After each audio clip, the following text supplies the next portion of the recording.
अब हम ओम का नियम पढ़ते हैं। बहुत ही इम्पोर्टेंट टॉपिक है। इस चैप्टर में ओम के लॉज जब क्लियर आपका हो जाएगा तो उसके आगे आप प्रतिरोध को पढ़ेंगे, प्रतिरोध के गुणधर्मों को पढ़ेंगे, फिर प्रतिरोधों का संयोजन आ जाएगा, श्रेणी क्रम, समांतर क्रम, यानी कि जो चैप्टर है वो पूरी अच्छे से गति को पकड़ लेगा। ठीक है। तो 1828 में एक वैज्ञानिक हुए थे जर्मन के, G.S. ओम।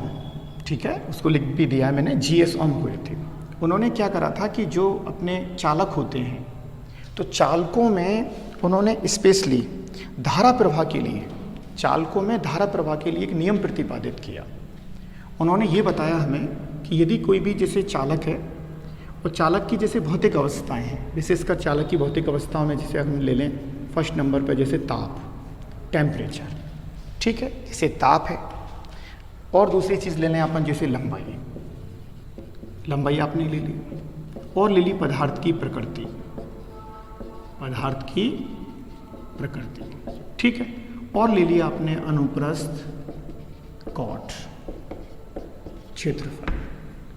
अगर हम आदि को नियत मान लें, कोई भी जैसे एक चालक तार है, ये क्या है, चालक है, और ये क्या है, भौतिक अवस्थाएं हैं, भौतिक अवस्थाएं। तो ओम के नियम के अनुसार यदि किसी चालक की भौतिक अवस्थाएं, जब तक फिजिकल जो सर्कमस्टांसेस हैं, फिजिकल जो कंडीशंस हैं, स्पेशली टेम्परेचर की बात करें, लेंथ की बात करें, अपन नेचर की बात करें, और क्रॉस सेक्शनल एरिया की बात करें, अगर इन्हें नियत रख दिया जाए तो चालक तार में जो धारा प्रवाहित होगी I, तो चालक तार के सिरों पर जो विभवांतर होगा V, वो एक दूसरे के क्या होंगे, समानुपाती होंगे, अर्थात V प्रोपोर्शनल I।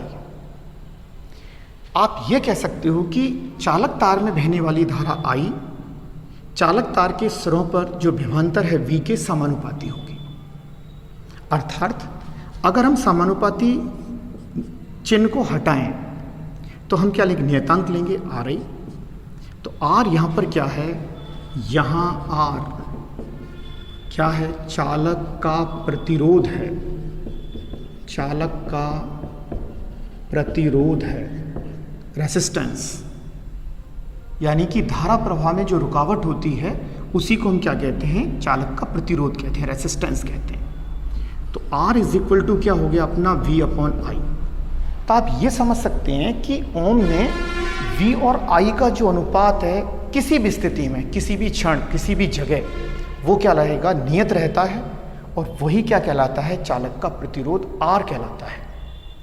ठीक है। तो R का मात्रक क्या होता है, प्रतिरोध का मात्रक जो होता है, इसका मात्रक क्या हो जाएगा, प्रतिरोध का मात्रक होता है प्रतिरोध का ओम। ठीक है, ओम इन्हीं के नाम पे, ओम के नियम पे नाम पे, ओम का जो सिंबल है वो आपके सामने। अब यदि आपको एक ओम को डिफाइन करना है तो आप आसानी से कर सकते हैं, 1 वोल्ट अपॉन 1 एम्पियर। ठीक, यदि किसी चालक तार में 1 एम्पियर की करंट फ्लो हो रही है और उसके सिरों पर विभवांतर यदि 1 वोल्ट है, तो हम ये कह सकते हैं कि उस चालक तार का जो प्रतिरोध होगा वो कितना होगा, 1 ओम होगा।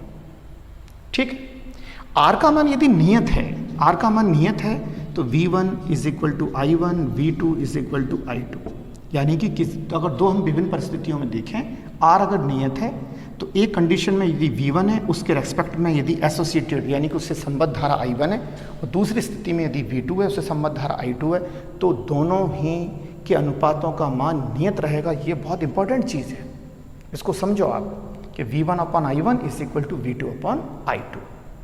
ठीक है। अब हम क्या करते हैं कि किसी चालक के सिरों पर जो आरोपित विभवांतर है उसके बहुत सारे मान लेते हैं अपन, और I और V में यदि हम ग्राफ बनाएं, ये हमारा V हो गया, और अगर हम I और V में यदि ग्राफ बनाते हैं तो वो समानुपाती है, समानुपाती है तो कैसा ग्राफ बनेगा, सीधे सरल रेखा में ग्राफ बनेगा। ठीक है। अब इसका हम tan थीटा लेते हैं, आपने tan थीटा ले लिया, ये आपका थीटा हो गया, तो ये वाला, ये तो क्या हो जाएगा आपका डेल्टा I होगा, ये वाली भुजा, और ये क्या हो जाएगी नीचे की आपकी ये डेल्टा V होगी। तो आपने इसका tan थीटा लिया, तो tan theta is equal to क्या हो जाएगा आपका, delta I upon delta V। ठीक है। तो जस्ट इसका अपोजिट है, देखो क्योंकि v अपॉन आई होता है ना, तो ये हो जाएगा 1 अपॉन आर। तो आप ये भी कह सकते हैं कि i और v में जब हम ग्राफ बनाते हैं तो उस ग्राफ का जो टेंजेंट होगा, यानी कि उसका जो टेन थीटा होगा, इसके व्युत्क्रमानुपाती होगा कौन? r। r क्या होगा? इसका व्युत्क्रम होगा। इसी को हम क्या कहते हैं? इसको स्लोप भी कहते हैं, या इसको ढाल भी कहते हैं। हम क्या कहते हैं? इसको ढाल। ठीक है, तो ओम का नियम आपका क्लियर हो जाना चाहिए कि ओम के नियम के अनुसार जब किसी चालक की भौतिक अवस्थाएं नियत हैं, ताप, लंबाई, पदार्थ की प्रकृति, अनुप्रस्थ और क्षेत्रफल, तो उसके सिरों पर जो विभवांतर होगा v और उसमें जो बहने वाली धारा होगी I, वो एक दूसरे के समानुपाती होंगे, या I v के समानुपाती होगी, यानी कि v प्रोपोर्शनल I। तो अगर हम समानुपात को हटाएंगे तो कैपिटल R आ जाएगा। R यहाँ पर क्या है? चालक तार का प्रतिरोध है। प्रतिरोध क्या होता है? किसी भी चालक में जब धारा प्रवाहित होती है तो उसमें जो रुकावट होती है उसी को हम क्या कहते हैं? प्रतिरोध कहते हैं। प्रतिरोध का मात्रक क्या होता है? ओम होता है। 1 ओम की परिभाषा आपकी क्लियर है, 1 वोल्ट अपॉन 1 एम्पियर, और V1 upon I1, V2 upon I2। और ये भी क्लियर है आपका कि I और अगर हम V के मध्य में ग्राफ बनाते हैं तो इसका जो स्लोप होगा, सीधी सरल रेखा है ये, तो इसका जो स्लोप होगा यानी कि टेन थीटा होगा, उसका व्युत्क्रम होगा कौन? R। तो ये ओम का नियम है। अगले वीडियो में हम ओम के नियम की व्युत्पत्ति को पढ़ेंगे।